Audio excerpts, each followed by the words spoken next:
A business owner asked me recently at a networking event, why is owning a business so hard? And although that sounds simple and it's like, duh, there really is a reason why.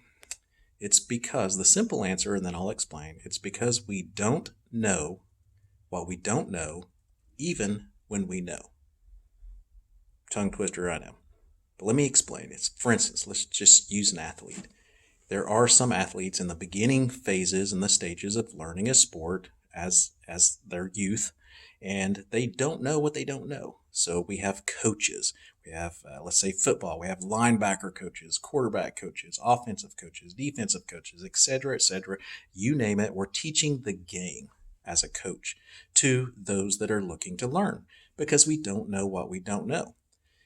The last part of that, even when we do know, is, for instance, let's say that we are a football player and we've advanced to the college stages, the professional stages, but we haven't we need to hone in on our craft. We need to tweak it. We need to make some adjustments. We could use a golfer, for instance. They know how to play golf.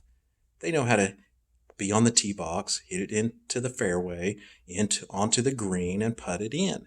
But they might be struggling in one area or the other. For instance, on the tee box, maybe they need some help with their drive.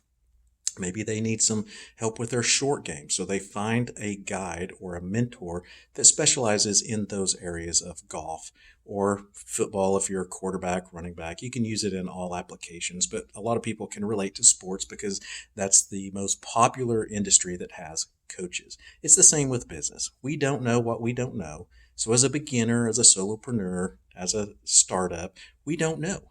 And yes, it is, I will say, less stressful because we don't have as much money, but we're also going to make a lot of mistakes because we don't know what we don't know. A coach, a guide, a mentor can help you avoid those mistakes, which many of those are costly with penalties and fines, etc., etc. The other thing is, even when we do know, as a business owner, let's say we're an established business, we might have a different need. Maybe it's our culture is cancerous.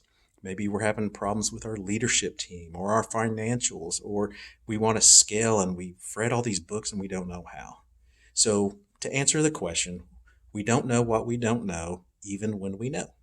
So if you need more small business ownership tips and tricks and resources, go to businessownershipsimplified.com.